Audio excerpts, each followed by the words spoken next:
What will your future look like? The job you do today could be different than the jobs of tomorrow. Some see this as a challenge. At UCF, we see opportunity. A chance for you to grow your knowledge and strengthen your skills from anywhere life might take you. With in-demand degree programs and resources for your success, UCF Online can help you prepare for the future and all the possibilities that come with it.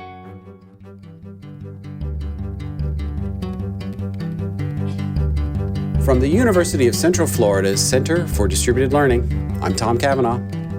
And I am Kelvin Thompson. And you are listening to Topcast, the Teaching Online podcast. Hi, Kelvin. Hey, Tom. It feels like 2020 all over again. It does. Spring 2020, summer 2020. Yeah. So for those that may be listening and cannot see the video, we are both kind of respective remote locations today, although I have a virtual background because my background's really boring. It's like a white wall. But yeah, we're both at home today for a change. Yeah. So we'll see. I mean, who knows? It's just nostalgia, right? I mean, the whole connection could fall apart. Who knows? Who knows? Anything could happen in this topsy-turvy world. That's right. That's right. That's right. But I hope in your topsy-turvy world you provided your own coffee, because I didn't drive to your house to bring you any. No, and in fact, I'm going to switch it up on you, Kelvin, here. Oh my! You're drinking scotch. I have tea. The reason I'm home is because I've caught my first cold in like 2 years.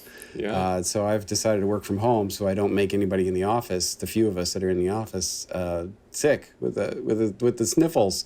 So I got some Celestial Seasonings lemon zinger herbal tea with some squeezed lime and honey in it.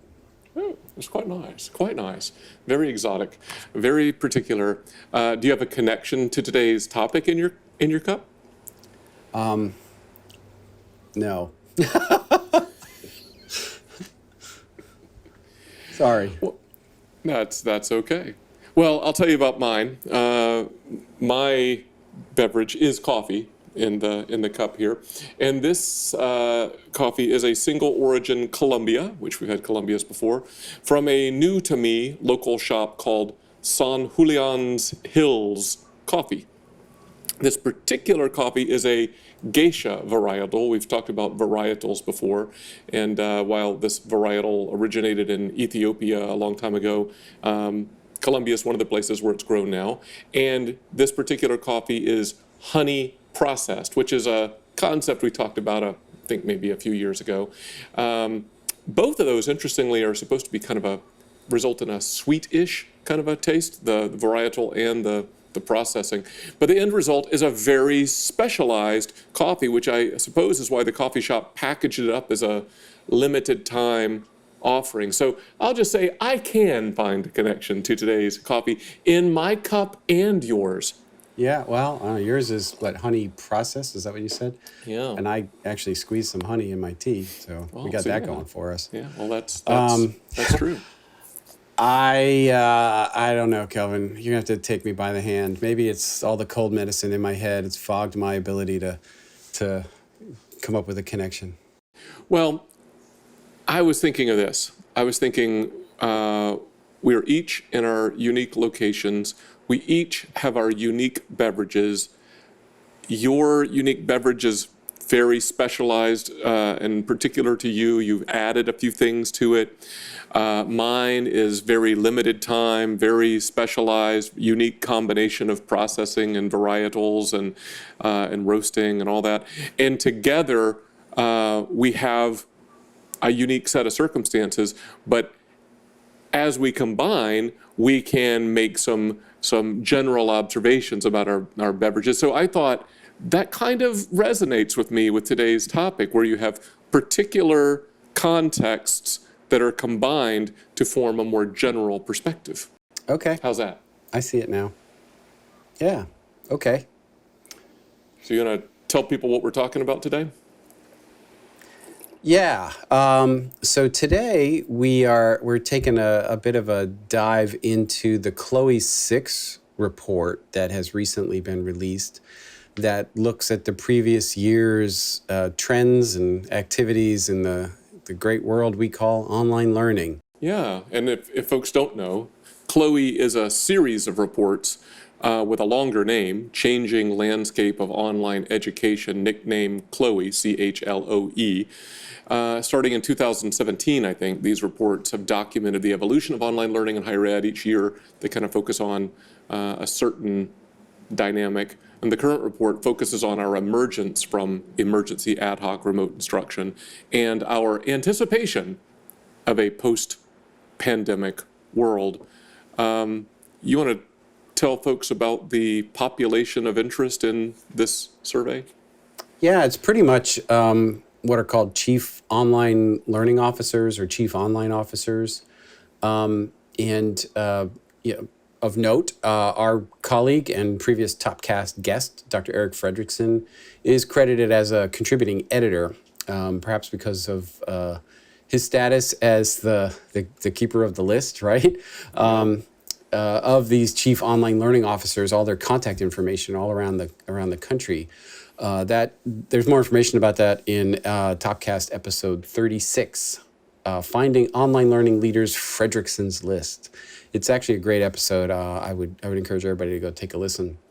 The report is also co-directed by Richard Garrett and Dr. Bethany Simunich, and the senior editor is Dr. Ron Lagon, formerly of Quality Matters, I believe. And the report is co-sponsored by Quality Matters and EduVentures.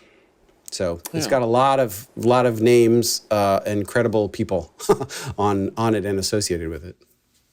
It's been interesting to see kind of the evolution of these CLOE reports as they've come out over the last few years. I kind of look forward to them.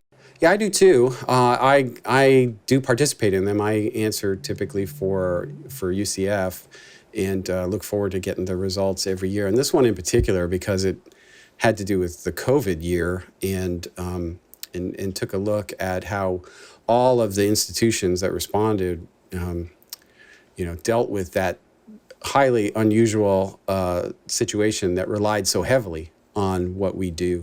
Yeah. Well, I think we thought we might just pick up some themes that stood out to us from this. It's a lengthy report, right? I mean, I think you said a while ago when we were talking before hitting record that it's nearly 70 pages long, this report. So we're not going to go through the whole thing. We'll put a link in the show notes. You should go download it and read it yourself. But we thought we'd pick up some themes. I thought I would just sit here and read it to everybody. That's all. That's what the whole podcast is going to be, right? Story time with Tom and Kelvin. No, there are a number of themes, and that you've been very helpful in kind of pulling a few of those out in our notes. Maybe we could just sort of start from the top and dig in. The first one is a real emphasis on faculty development and how important that is, and how important it was for the various institutions across the country as they started to deal with the pandemic and the possibility of having to go to 100% remote instruction, particularly for a whole bunch of faculty who had never done it before. Yeah, I agree with that. It was interesting to me. I think the value of faculty development being recognized is great. Maybe I'm reading it too closely, but I kind of thought that the idea of focusing only on online teaching and kind of these design standards, it kind of reflects to me a bit of expedience, which is understandable during the COVID year, compared to, say, investing in faculty ability to design well for online. I'm parsing kind of closely, but that latter thing, right, investing in faculty ability to design well for online, that's been something that's been near and dear to our hearts at UCF for a long time. Yeah, I mean, it's sort of at the core of our philosophy, where we're not necessarily certifying individual courses, but we're kind of trying to work through the faculty. So that definitely resonates with me.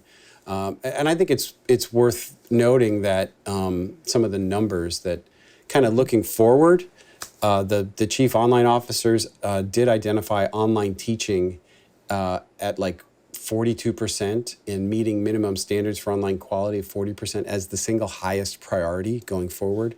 I'm kind of glad to hear that, because it speaks to less about, just scale and adoption and more towards quality and experience. Yeah. Agreed. Where do you want to go next? I was thinking maybe instructional designers, because that was a theme that popped out, and it certainly has been one that I've experienced in conversations with colleagues around the country, different committees that I'm on. I imagine you've had the same conversations, that there's suddenly a brand new appreciation for the value of instructional designers. And you can see it actually in the job market now too, where there are more and more ID positions listed, more and more fully remote ID positions listed, because there's such demand for them and their services now. And I think it's a good thing, because again, it points towards that quality. I agree with that. I thought it was interesting though, right, that I've seen those same kind of trends that you have. You see the remote positions, you talk to people, instructional design is really a thing, but maybe it's the way that it was asked about in Chloe, but what surfaced was that the hiring of instructional designers ranked lower in priority for the respondents than some of the other things. And that's kind of understandable, exigent circumstances of the pandemic, but it's interesting that as much as we think everybody was talking about instructional designers, it's not the very top thing. It came down, but it was clear that the idea of a need or a desire for instructional designers was prevalent, as was the comment that I'd love to hire some if I had a budget to do it. Right. Yeah. Well, I guess the only thing I would say is you better find that budget.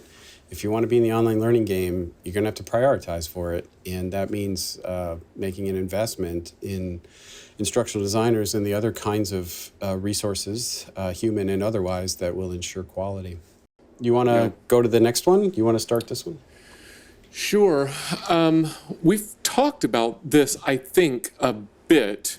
This anticipated complexity, we might say, emerging from the remote instruction era, complexity of modalities and variations in what online teaching and learning means and what it looks like. We've certainly seen that at our institution at UCF. We've already tweaked our modality structure and now have new flavors of certain modalities. Like we are talking about live or synchronous versus flexible or asynchronous. We've talked about that in months past. Some episodes that come to mind are episode 83, Rethinking Synchronous for Post-COVID Era, and 85, Blended as the Future. It's not just courses. We've talked around some of those things, but I think the report kind of shows that that's not just unique to UCF, but others are finding that dynamic as well. We're all struggling with the complexities of the new modality reality that we're kind of all faced with. And for us, it's been the recognition that synchronous just is not going away. The pandemic fundamentally changed that. And so for us, it's like, how can we, if we're going to do it, then how can we do this really well? In fact, you and I were part of a meeting earlier today with a bunch of people talking about that very subject. So other schools are in the same boat that we are in discussing it, not just necessarily with synchronous, because some schools have been doing synchronous, but I imagine they're probably also struggling with how do we deal with asynchronous now, where our model may have been more of a lecture capture model? How do we do the other things in the online learning portfolio that our students are going to need if we're going to have an intentional online strategy? I think there's going to be a bit of a shakiness for a period of time while we all sort of find firm footing on the modality question going forward. But I think we'll get there, and we'll probably get there sooner than we fear. Which is sort of a transition into the next one, which is kind of future looking. And maybe it's related to the modality question, because as the modalities kind of expand, it does in some ways imply an expansion of online learning in general. So it's not just the kinds of online learning, which is the modality question, but just the number of people taking online learning. There were all kinds of students who were exposed to online learning in the past year who maybe had not been particularly exposed to it, or maybe were coming out of high school into the post-secondary world and ended up doing their whole senior year online. Now they're maybe not as reluctant to try an online class or two, even if they're going to a residential college experience. There's an anticipation of growth across the whole sector, and that was reflected in the Chloe report. In fact, only 6%, and I want to know who they are, predicted any decline in online undergraduate enrollment kind of going forward. Maybe they're very specialized kinds of schools, I don't know, but I can't imagine it going down. Yeah, maybe that gets us right into the next theme that we talked about, right? Like, who are those 6%? I don't know that it's a apples to apples comparison, but I was fascinated by the comment made right toward the end of the report that while the pandemic experience with online learning will influence change across a wide swath of post-secondary institutions to the benefit of students, faculty, and institutions, it may still fall short of transformational change. Chloe will need to track institutional, get this, snapback to accustomed practices. So maybe the 6% is in there represented somehow, or maybe it's more woven in. There's this conservatizing kind of theme that's being talked about there, maybe. Yeah, it's an interesting point. Maybe you're right. Maybe it's those who predicted that sort of snapback, which is one of your themes that you pulled out, are the ones who are saying that the 6% that are saying that there may be some decline in the number of students at the undergraduate level.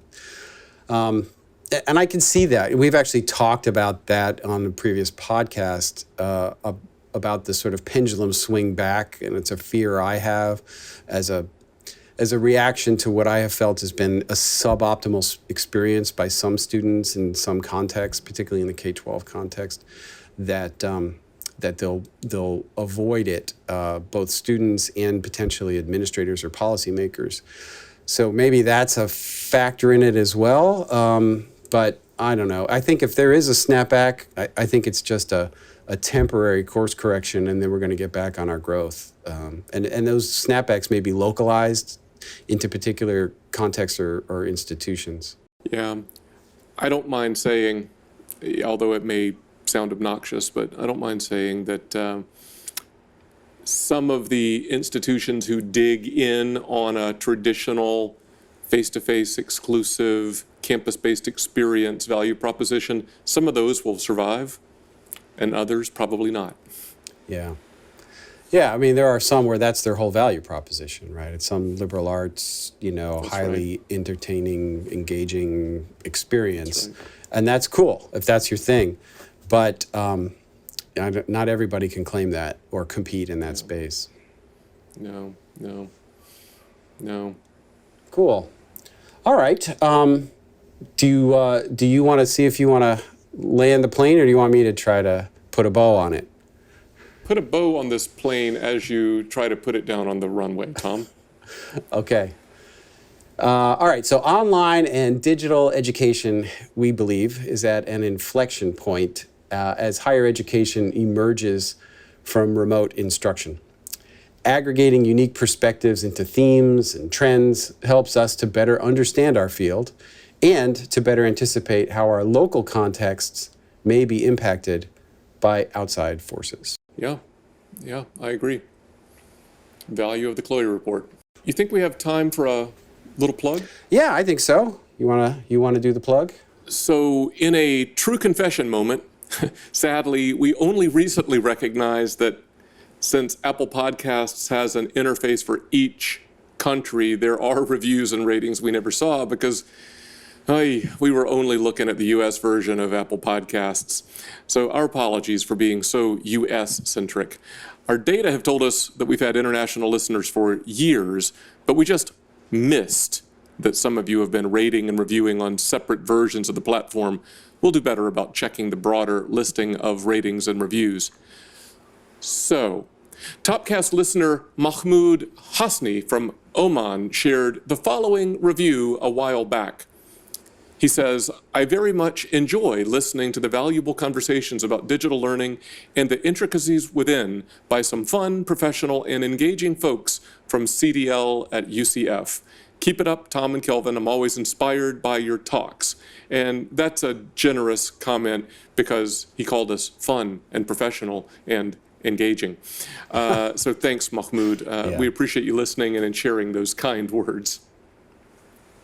Yeah, that is very nice, and I'm thrilled we have somebody in Oman listening and so engaged. So yeah, thank you so much. So wherever you're listening, on whatever platform and in whatever part of the world, please consider leaving a rating or a brief review. It helps the algorithms connect new listeners to this podcast, and hey, we might just read your review in a future episode. How true. So yeah, please feel free to be in touch. Let us know what you think. Any coffee suggestions? Kelvin, I'm sorry I wasn't able to participate in your coffee today, but the tea's helping. I've been holding back various coughs and sniffles and various things throughout the episode, so thank you for bearing with me. And I guess until next time, for Topcast, I'm Tom. And I'm Kelvin. See ya.